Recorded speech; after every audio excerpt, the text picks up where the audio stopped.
Hello, brothers and brethren, wherever you are on the globe. I really thank you for watching this video. I've been presenting one video in some days ago. I've been talking about one of our famous human rights fighters, Mr. Ambassador Fredrick Wangabo MweneNgabo, commonly called a man of 48 days. During my presentation, you will know why this man is called a man of 48 days. So let's go. It has been seen that it's a little bit difficult to present the biography or what this man has done for his country, for the world, and for different communities.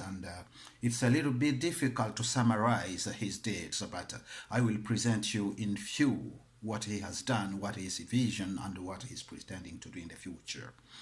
So, Ambassador Fredrick Wangabo MweneNgabo is the Executive Director and the founder of East and Central African Association for Indigenous Rights, briefly called ECAAIR,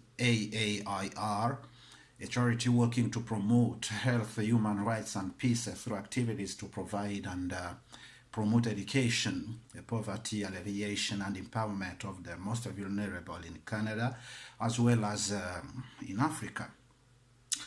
His work is also focused on highlighting the plight of indigenous communities in East and Central Africa, especially the pygmy populations, advocating for their rights and empowering them. While in Canada, he is actively working with indigenous youth and First Nation communities to build inclusiveness and more integration between the multi-ethnic groups. ECAAIR enjoys social consultative status with the United Nations Economic and Social Council, and Ambassador Fredrick Wangabo MweneNgabo is also a civil society and peace ambassador at the United Nations in New York, USA, at the United Nations Human Rights Council in Geneva, Switzerland, and Vienna, Austria. He has an observer status at the European and African Unions.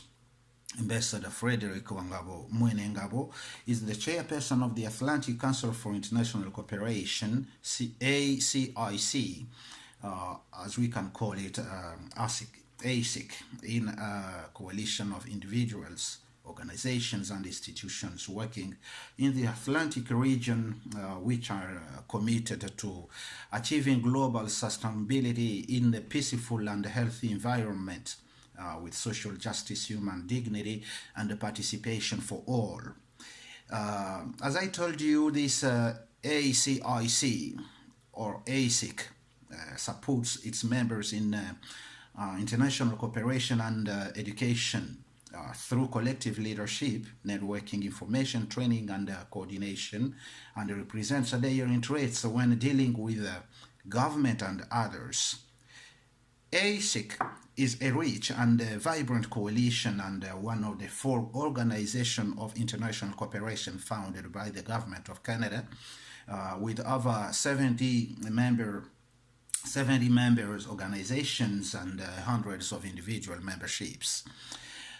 So, Ambassador Fredrick Wangabo MweneNgabo has a long history of standing up and fighting for fundamental rights, freedoms, and the peace of marginalized and disenfranchised people, both in his home country, the Democratic Republic of Congo, and in Canada. He is a widely recognized humanitarian, human rights, and peace advocate who has at times been arrested, kidnapped, and tortured because his Human Rights Watch, and he stands against injustice in and outside his home country, the DRC. His work has impacted the lives of many across the globe, including those in his country of origin, the Democratic Republic of Congo. First Nations youths and newcomers in Canada. And this year he was invited to address the United Nations in New York on challenges faced by victims of traumatic events in the Democratic Republic of Congo in recognition of his status and work with such victims around the globe. Ambassador Fredrick Wangabo MweneNgabo has received many awards, and he has been nominated to different times to the Nobel Peace Prize. He stands in the company of President Nelson Mandela of South Africa, Mahatma Gandhi of India, Prime Minister Patrice Emery Lumumba of the Democratic Republic of Congo, and Dr. Martin Luther King of the United States, a brave proponent of civil and political rights, who stood up to systematic repression in his own country and practiced principled non-violence resistance against racism and human rights abuses.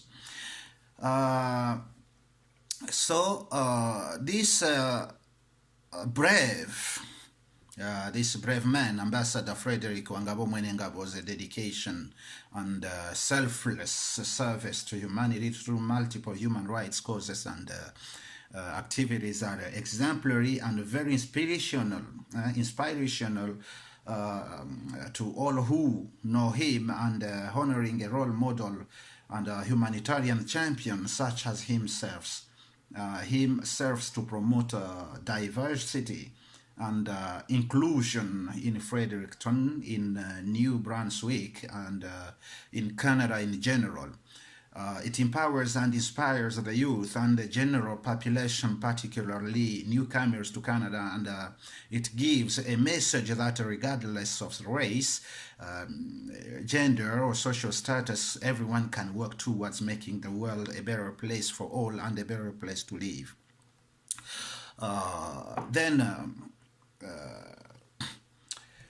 So Ambassador MweneNgabo's work across various fields of endeavor has made immense positive and telling impacts on the most vulnerable in society. Over the last 20 years, he has been working as a human rights advocate.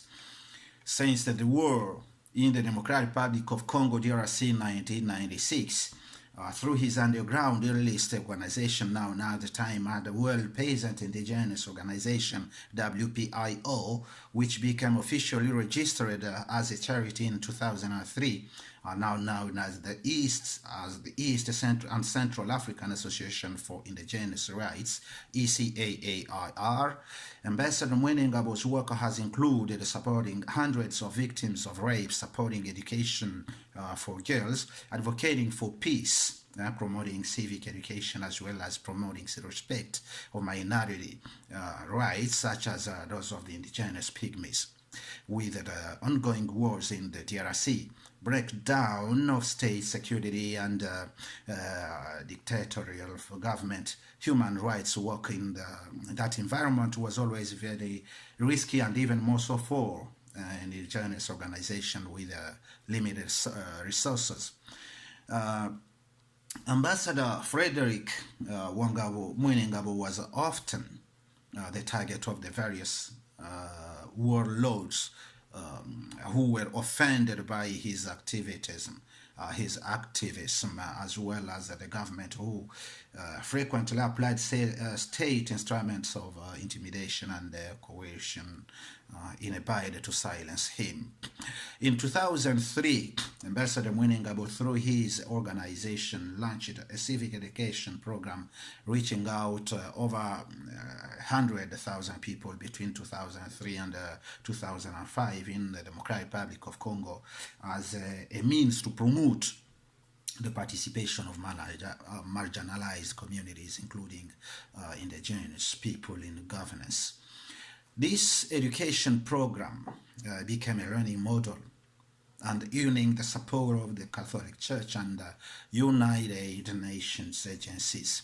In 2003-2005, In his capacity, the chair and spokesperson of human rights defenders in sub-Saharan Africa and at the peak of a bloody civil war in the DRC, Ambassador MweneNgabo called on the Kenyan government to lead the international community in facilitating peace negotiations between the government of DRC and different rebel groups as a mean to stabilize, and bring peace to the eastern part of the country, I mean the Democratic Republic of Congo. The Office of the United Nations General Secretary and the government of Kenya responded to his call, which brought together civil society organizations, different states, and of the Great Lakes region of Africa and the United Nations Organization together in Nairobi to discuss the DRC conflict and solutions. This resulted in the creation of a peace follow-up mechanism committee at the Secretariat of the International Conference of the Great Lakes Region, ICGLR. The ICGR is an intergovernmental organization composed of 12 member states, namely Angola, Burundi, Central African Republic, Republic of Congo, Democratic Republic of Congo, Kenya, Uganda, Rwanda, Republic of South Sudan, Tanzania, and Zambia. The Peace Follow-up Mechanism Committee was instrumental in reducing tensions between 6 principal countries that were involved in the DRC conflicts that has cost over 5 million Congolese lives at that moment. Ambassador Fredrick Wangabo MweneNgabo has, in course of his work, received death threats. He has been abducted by both rebel forces and state agents, and sometimes tortured. And in 2005, he was forced into exile in Uganda, where he was fortunate to receive support from Amnesty International African Regional Office based in Kampala, which allowed him to continue his work. While in Kampala, Fredrick Wangabo MweneNgabo was elected chairperson for 5 years of the Human Rights Solidarity Network, a network of NGOs advocating for empowerment of human rights and supporting at-risk human rights advocates, founded mainly by Amnesty International, and which supported over 500 human rights defenders and advocates in the region. From 2003 to 2008, Ambassador Fredrick Wangabo MweneNgabo, through the WPIO, as I told you, investigated the extension of the Batwa Pygmy indigenous people in 6 African countries, which with an objective to influence governments and lawmakers to create policies in the region that respected the rights of indigenous people, and as well encourage the United Nations to take extra measures to hold the governments accountable for their marginalized indigenous communities. The research found by the Norwegian Human Rights Fund and Amnesty International found an alarming decrease in the Batwa population from 600,000 to 270,000 in just 5 years. As a result of his research and advocacy on the impending extinction of the indigenous community, numerous discussions and investigations have been launched by different parliamentary committees and stakeholders working with indigenous peoples, including the Parliamentary Committee of Minorities in Uganda, Burundi, and Cameroon, as well as the United Nations News Agency known as IRIN News and the United Nations Indigenous Permanent Forum. Ambassador MweneNgabo was also invited to present his findings at the African Union headquarters in Ethiopia, African Center for Gender and Social Development, and at the United Nations Economic Commission for Africa. Ambassador Fredrick Wangabo MweneNgabo's report was used at the African Union to discuss the future of the indigenous peoples in Africa and was quoted by the U.S. State's Department. More about this report you can find if you Google it at unpo.org/article/9012. So, in 2007, Ambassador MweneNgabo was arrested in Uganda and kept in an underground secret detention where President Idi Amin, the former brutal dictator of Uganda, used to torture and kill people suspected of opposing his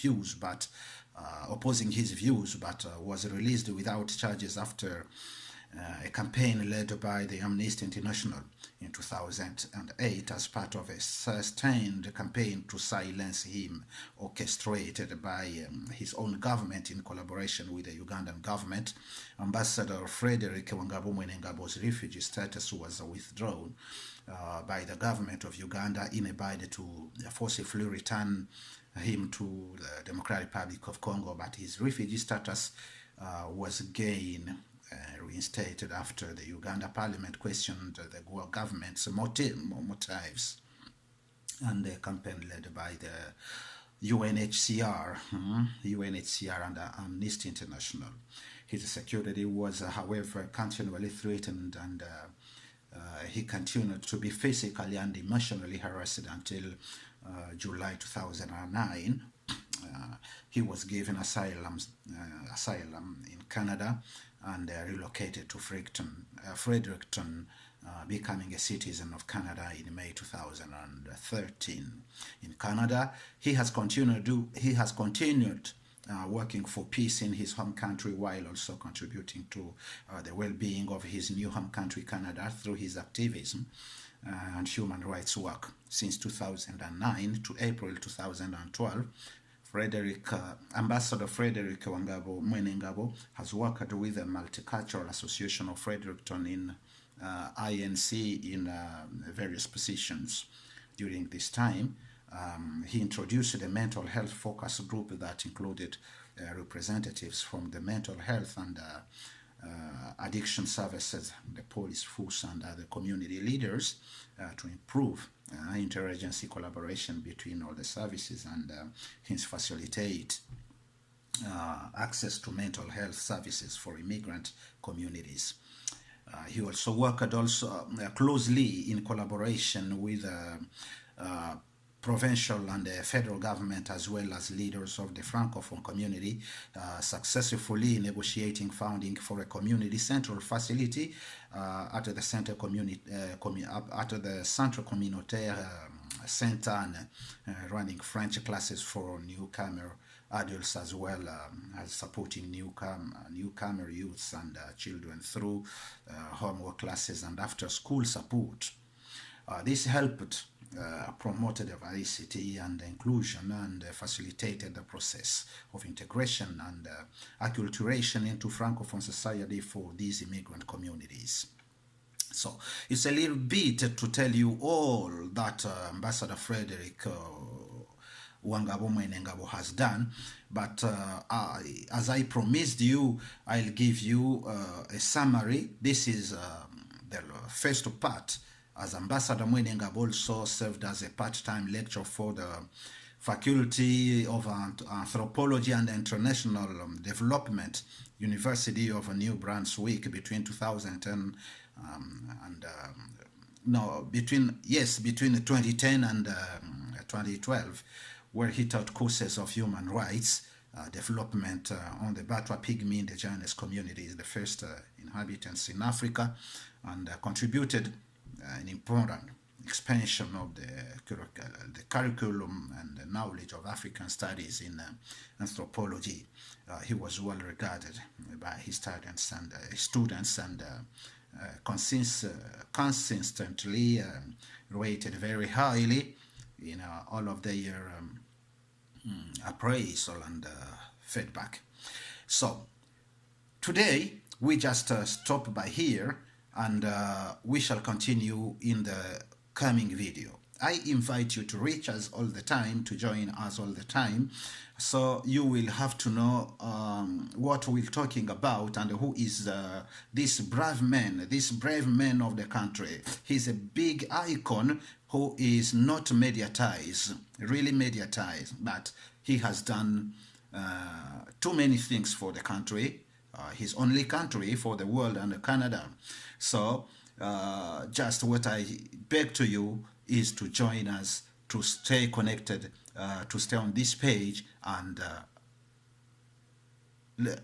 let's continue tomorrow, after tomorrow, or any other time. Thank you for watching.